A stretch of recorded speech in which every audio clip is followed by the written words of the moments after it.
Hello students, Kumar study circle में आप सबका स्वागत है। मंडी उपनिरीक्षक परीक्षा को अब आगे बढ़ाते हुए आज हमारा कंप्यूटर संबंधित पाठ होगा, पाठ 1, जिसमें कंप्यूटर का परिचय, इंट्रोडक्शन टू कंप्यूटर बारे में डिटेल से अध्ययन करेंगे ताकि आपका कंप्यूटर वाला पार्ट जो है वो अच्छा सा बनता चला जाए। तो कंप्यूटर में अगर हम देखने चले तो कंप्यूटर है क्या, सब अच्छी तरह से जानते हैं, बाकी पे फिर भी एक बार कंप्यूटर एक स्वचालित इलेक्ट्रॉनिक मशीन है जो डेटा और निर्देशों के इनपुट के रूप में ग्रहण करता है और निर्देशों के अनुरूप उसका विश्लेषण करता है तथा आवश्यक परिणामों को निश्चित प्रारूप में आउटपुट के रूप में निर्मित करता है। माने इनपुट माने सिंपल से अगर मैं बात करूं तो एक ऐसा मशीन है जो मैं निर्देश तो देता हूं, उसको ये इनपुट कीबोर्ड होगा और यहाँ से आउटपुट के रूप में मेरे को यहाँ पर दिखाएगा, जो यहाँ पर दिखाया जा रहा है। अब इसमें जो मेन चीज अपन थोड़ा सा और देख ले कंप्यूटर के बारे में, तो कंप्यूटर जो ऐसा शब्द नहीं बना, कंप्यूटर का अगर देखेंगे डिटेल्स अध्ययन करेंगे तो सी से है इसका कॉमनली, ओ से है ऑपरेटेड, एम से है मशीन, पी से है पर्टिकुलरली और यू से है यूज्ड फॉर और टी से है टेक्निकल और ई से है एजुकेशन एंड आर से है रिसर्च। इस प्रकार पूरा कंप्यूटर का पूरा बनाया गया एक संग्रहण माने गणना करने वाला। हिंदी में अगर क्वेश्चन कभी पूछता है तो भाई कंप्यूटर के हिंदी में क्या कहते हैं, तो हिंदी में जो कहते हैं कंप्यूटर को संगणक कहा जाता है। एक क्वेश्चन ये भी बन सकता है, यह अपने को आना चाहिए। कंप्यूटर में कुछ परिभाषा तो वैसे पूछा नहीं जाएगा कि परिभाषा क्या है और क्या नहीं है, लेकिन फिर भी ऑक्सफोर्ड डिक्शनरी के अनुसार अगर मैं देखने की कोशिश करूं तो कंप्यूटर एक स्वचालित इलेक्ट्रॉनिक मशीन है जो अनेक प्रकार के तर्कपूर्ण गणनाओं के लिए प्रयोग किया जाता है। तो ये छोटा छोटा चीज है जो इंफॉर्मेशन है जो आपको जानना जरूरी है। मेन आपको देखेंगे का अक्सर पूछा है इनपुट डिवाइस क्या है, आउटपुट डिवाइस क्या है, माने जो आपके परीक्षा में पूछे जाने वाले चीज है उसको यहाँ पर बताने का हम लोग कोशिश करेंगे। तो कंप्यूटर प्रणाली के कार्य पद्धति जो होती है, पहले तो हम बोलते हैं इनपुट डिवाइस। अब इनपुट डिवाइस क्या है, तो देखो ये जो माउस में काम कर रहा हूँ, ये घूम रहा है आपके सामने, ये इनपुट डिवाइस है। माने ये तो ये दिख रहा है जो आउटपुट है और मैं जो यहाँ पर निर्देश दे रहा हूँ ये इनपुट है। माने कंप्यूटर से डेटा या सूचना को भेजना इनपुट कहा जाता है या सेंट्रल प्रोसेसिंग यूनिट जैसे आप लोग सीपीयू कहते हैं, के लिए डेटा और निर्देश भेजता है। अब सवाल है कौन कौन सा इनपुट डिवाइस है, क्वेश्चन जरूर बनता है। जिसमें कीबोर्ड, जिसमें हम लोग इस्तेमाल करते हैं, कीबोर्ड का इस्तेमाल करते हैं, मैं भी बैठे बैठे यही कर रहा हूँ कीबोर्ड का इस्तेमाल, ये आपका इनपुट डिवाइस होता है। स्कैनर स्कैन करता है, आपके पास स्कैन मशीन होगा तो उसमें होगा। ट्रैक बॉल माउस टाइप का काम करता है, ट्रैक बॉल ये हो जाता है।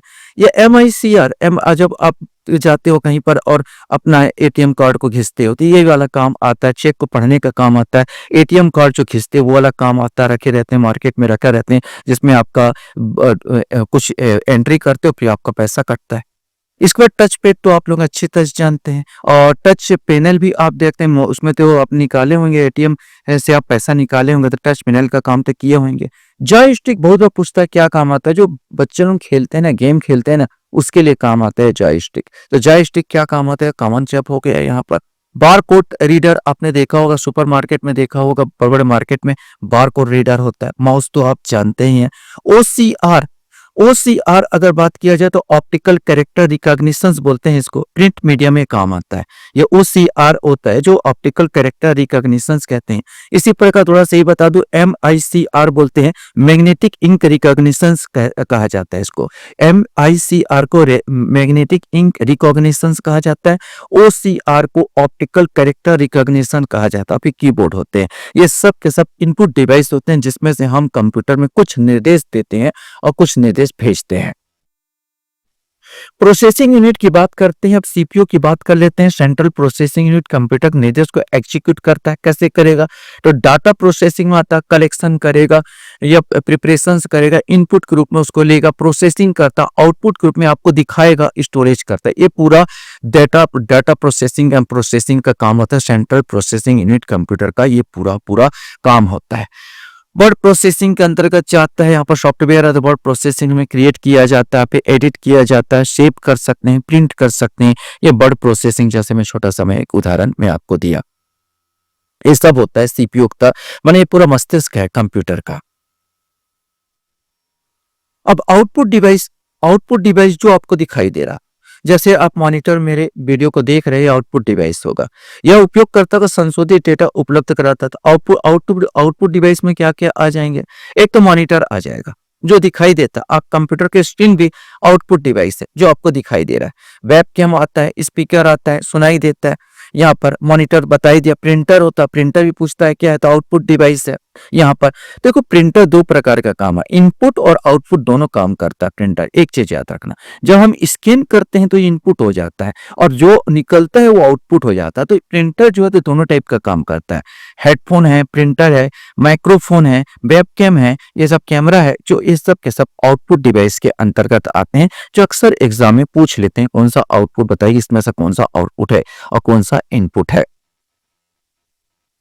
स्टोरेज क्षमता माने एक होता है कि कंप्यूटर में भाई स्टोरेज करने की क्षमता होती है, तो स्टोरेज क्षमता या डेटा या प्रोग्राम को स्थायी रूप से स्टोर करता है। तो कंप्यूटर स्टोरेज मेमोरी डिवाइस कौन कौन सा है, तो हार्ड डिस्क के अंतर्गत आता है। ये हार्ड डिस्क है, हार्ड डिस्क में भी आपका स्टोरेज होता है। रैम होता है, आपने देखा होगा रैम होता है, रोम होता है, यहाँ पर परमानेंट के लिए रोम होता है। इसके बाद है सीडी डीवीडी, आजकल खत्म हो गया, सीडी डीवीडी बहुत चलता था, या फ्लॉपी आती थी। यहाँ पर चीजें ये मेमोरी कार्ड, ये आपका मोबाइल में लगा रहता है, छोटा सा मेमोरी कार्ड लगा रहता है जो स्टोरेज कर, पेन ड्राइव तो आप अच्छी तरह जानते हैं, टेप ये तो खत्म हो चुका है। तो ये सब के सब जो होते हैं स्टोरेज का काम करते हैं पूरा कंप्यूटर में। कंप्यूटर सिस्टम के घटक की बात किया जाए तो किसी भी कंप्यूटर सिस्टम मुख्यतः तीन भागों में बांट सकते हैं, एक हार्डवेयर, सॉफ्टवेयर और डेटा। हार्डवेयर जो होता है जिसको आप छू सकते हैं, मतलब ये जो आप छू सकते हैं, देख सकते हैं, जिसको भी छू सकते हो, दे सकते हो, महसूस कर सकते हो, ये सब के सब हार्डवेयर है। यहाँ पर सीपीयू आप देख रहे हो, मॉनिटर देख रहे हो, यहाँ पर जो आप स्पीकर देख रहे हो, पेन ड्राइव देख रहे हो, कीबोर्ड देख रहे हो, माउस देख रहे हो, यहाँ पर जो आप लिखते हो, ईयरफोन देखते हो, ये तारा जो भी होता है, फ्लॉपी डिस्क, मदरबोर्ड, ये सब को आप छू सकते हो, ये सब का सब हार्डवेयर है। Keyboard, mouse, monitor, CPU, printer, hard disk drive, motherboard, processor, speaker आदि आदि सब के सब ये सब के सब हार्डवेयर के अंतर्गत आते हैं। सॉफ्टवेयर को यार ये आत्मा, इसको छुआ नहीं जा सकता। सॉफ्टवेयर में बहुत सारी चीज होते हैं। सॉफ्टवेयर एक बोला जाता है अनुदेशित प्रोग्रामों का समूह जो कंप्यूटर के बताता है कि उसे क्या और कैसे करना, सॉफ्टवेयर कहलाता है। कंप्यूटर का हार्डवेयर सॉफ्टवेयर का अनुदेशों के अनुसार ही काम करता है। सॉफ्टवेयर को हम छू नहीं सकते और न ही भौतिक उसे देख सकते। इसी प्रकार हार्डवेयर यदि कंप्यूटर का शरीर है तो सॉफ्टवेयर उसकी आत्मा है। ये ऐसे ही डिजाइन किया गया है। जो वर्ड आपने देखा होगा, माइक्रोसॉफ्ट वर्ड होता है, जीमेल होता है, इसको छुआ नहीं जा सकता है क्योंकि वो बताया, सिंबल बताया गया है। इसके आधार पर गूगल ड्राइव को अपने प्रयोग करते होंगे, यहाँ पर चीजों में यूट्यूब तो बहुत ज्यादा प्रयोग करते होंगे। अक्सर इसमें से सॉफ्टवेयर में से क्वेश्चन पूछा जाता है कौन सा सॉफ्टवेयर है कौन सा नहीं है। इसलिए थोड़ा यहाँ पर मैं देख देता हूं तो प्रमुख सॉफ्टवेयर जिनके नाम प्रकार, ऑपरेटिंग सिस्टम, सिस्टम जो ऑपरेट करता है उसके लिए विंडो का प्रयोग आप करते हैं कंप्यूटर में, 10, 11 माइक्रोसॉफ्ट विंडो कहते हैं, ठीक है।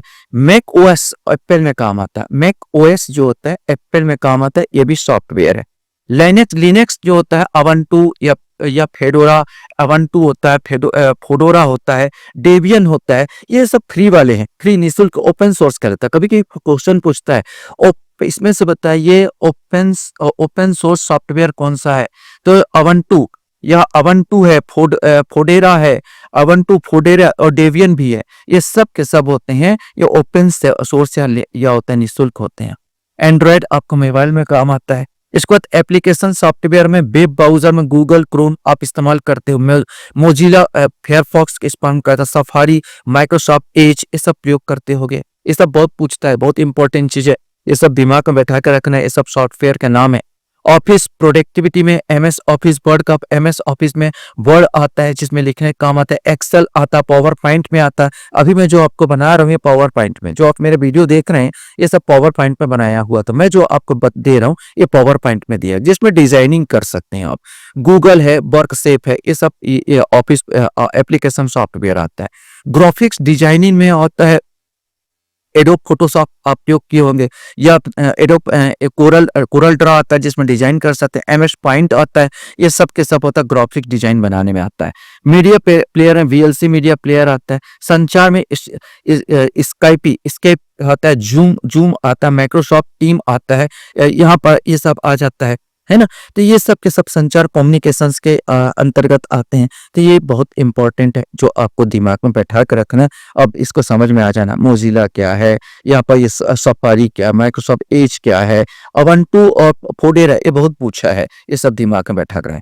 अब एंटीवायरस में भी पूछा जाता है कौन सा एंटीवायरस है, अवस्टा एंटीवायरस है नॉर्टन या क्विक हिल। यहाँ पर आप लोग प्रयोग करते होगे कंप्यूटर में अवस्था एंटीवायरस या फ्री वाला है, यह नॉर्टन है, क्विक हिल है। यहाँ पर कंप्रेसर में आ जाता है बिन RR7 ये कंप्रेशन काम आता है। यूटिलिटी एंड अन्य जो आता है इसमें सॉफ्टवेयर की बात कर रहा हूँ।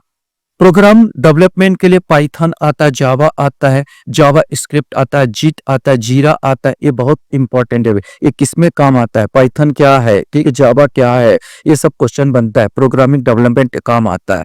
सॉफ्टवेयर के प्रकार, अन्य प्रकार बोलोगे तो सिस्टम सॉफ्टवेयर जिसमें कंप्यूटर का हार्डवेयर प्रबंधित करते हैं, जैसे ऑपरेटिंग सिस्टम, ड्राइवर्स या एप्लीकेशन सॉफ्टवेयर। विशिष्ट कार्य जैसे फोटो एडिटिंग, टाइपिंग के लिए काम आता है। यूटिलिटी सॉफ्टवेयर कंप्यूटर को सुरक्षित अनुकूलित करने में काम आता है। तो ये सॉफ्टवेयर में बहुत इंपॉर्टेंट जो आपको याद करके जाना है।